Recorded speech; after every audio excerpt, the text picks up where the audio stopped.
Hello and welcome to episode 4 of the I Am Laura podcast, Juggling Chronic Illness, Kids, a Job and a Dream. This episode is all about acceptance, and I'm just going to talk about my journey to trying to have acceptance around my conditions and trying to live my life. So I'll just start at the beginning. So when I was first diagnosed with Crohn's, I was really definitely in denial about it. Physically, I had lost a lot of weight. I was on the toilet all the time. I had pain in my stomach all the time. And all of this was in the few months leading up to my wedding in 2009. I got that date right, in 2009. So before the wedding, I'd been diagnosed, I'd been given some tablets, and I was doing okay. So I managed to get through the wedding. So don't panic. I got through the wedding okay. I wasn't on the toilet all the time, and the wedding was amazing, by the way. So I got through that wedding, but I was having comments like, oh, these girls lose so much weight before the wedding, or why do these girls feel the need to lose so much weight before the weddings? Stuff like this. And I felt really judged. I can't lie. I felt really judged. And I did say I've been quite ill. I've actually been quite ill. And it didn't really land because you look fine and no one really listened to me, and that makes you feel really vulnerable and exposed and dismissed. And I always felt the need to not make a big deal of it. I felt nervous to say to people, I've actually been really ill. I'm not very well at all.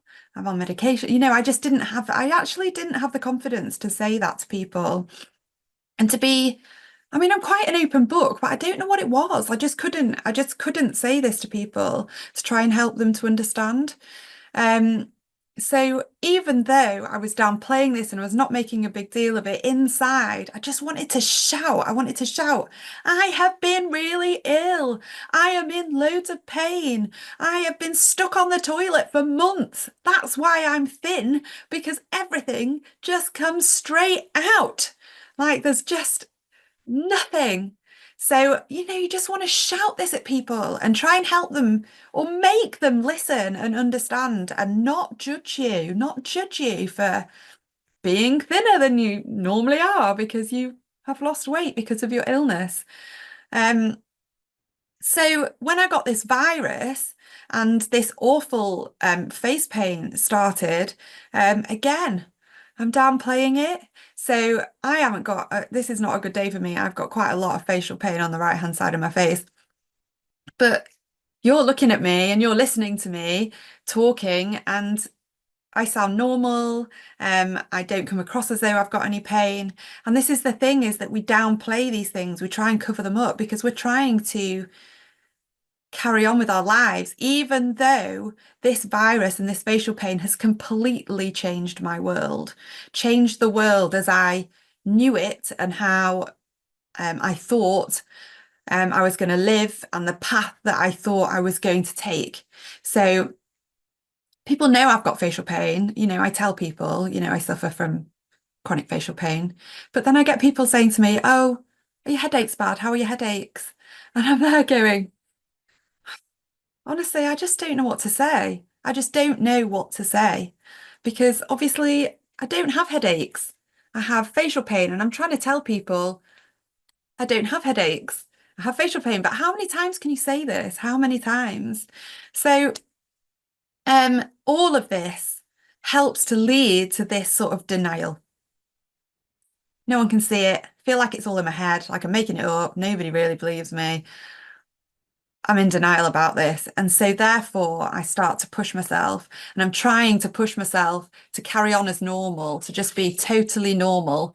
And even though the pain in my stomach, which I downplayed and ignored, and the constant pain in my face, again, that I downplayed and tried to ignore, I think people just don't know what to say. People just don't know what to say to you.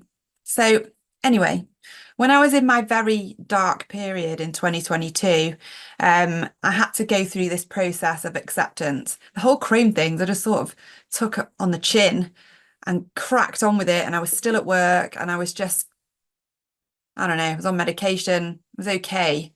But in 2022, this virus really knocked me, and I was in a lot of pain in my whole head. especially my face, and it goes into your teeth and everything's horrible.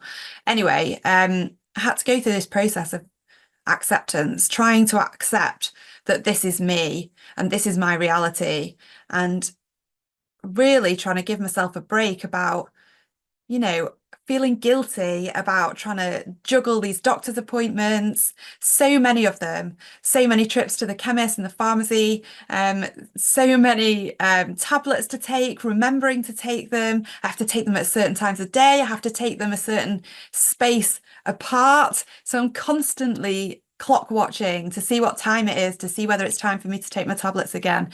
And I need to accept that this is it. This is not going to go away. I'm going to have this every day.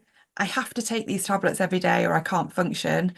And juggling all those things and also trying to find somebody to help me, somebody, I've had to find holistic methods to try and help me because the doctors don't know how to deal with it.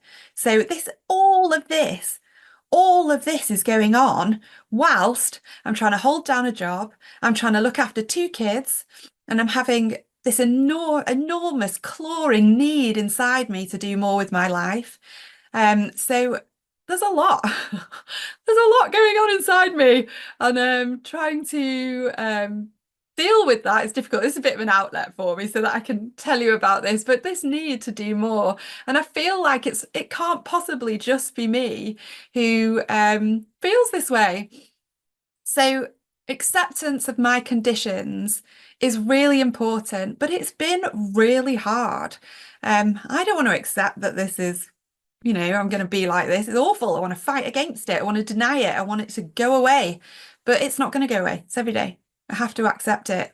And two, I had these two amazing processes that helped me so much, that I went through. And I've actually put these together for you in a little booklet that you can download, and you can download it from the show notes. I put the link in there for you. But these two processes helped me so much. I can't tell you, like these were turning points for me.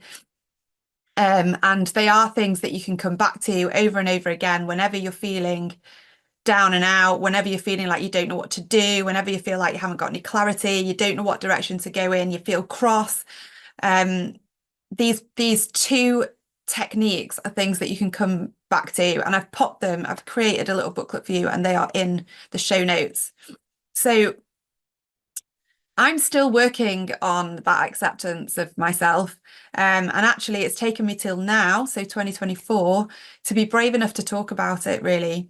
And I hope that this podcast and the booklet will help you to move forward and moving towards acceptance of what's going on in your life and actually reclaim that power. I felt that once I'd done these two processes, I felt like I'd started to reclaim some of my power, the power that I had before I was ill, and I had the power over my own life. So these things were really helpful, really like a turning point for me, and really powerful. And hopefully you doing them will help you to make the decisions, to live the life that you want to live in spite of your illnesses. So please do grab the booklet. It's these two processes. I can't tell you how powerful they were for me, and I hope that they have the same effect on your life as they have on mine.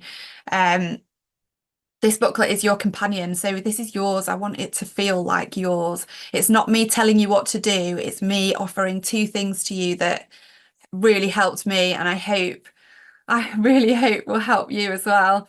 When you're through those really awful, crappy times when you just feel like you don't know what you're doing, you don't know which way's up, you don't know which way's down, you don't know which way's forward, you just feel like, I don't know what to do. I don't know what to do. I don't know how to deal with this.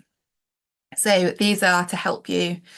Please grab them, and I'd love to hear from you. I'd love for us to join together and to help each other. That would be amazing. But of course, I need to say to you that please, you know, well, I was going to say to you a little catchphrase at the end, but actually I'll forget to say this if I don't say it. Please, I'd love you to subscribe. I'd love you to leave feedback. leave a rating. Please leave me a nice rating. And just, anything you want to get in touch. I think you can record a little voice recording, which would be lovely because then I'll get your message and I can get back to you. I think you can do that on Bcast, which hopefully there's a link there for you to get to Bcast. I'll make sure I put those out on social media.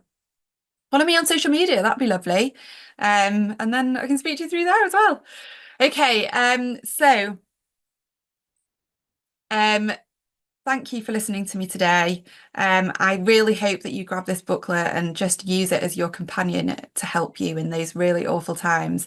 And I just want you to remember that you are brave and you are strong. And we are all of us who are dealing with these things are brave and we're strong every single day. Even on a day like today for me, when, I think it's difficult for me today. My jaw aches, my ear aches, my teeth ache, my head aches on the back. So,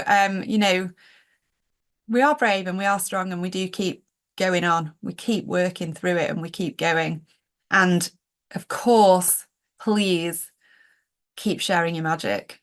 No one else is you and no one else has the magic that you have. So keep sharing your magic. We need it. See you next time. Bye.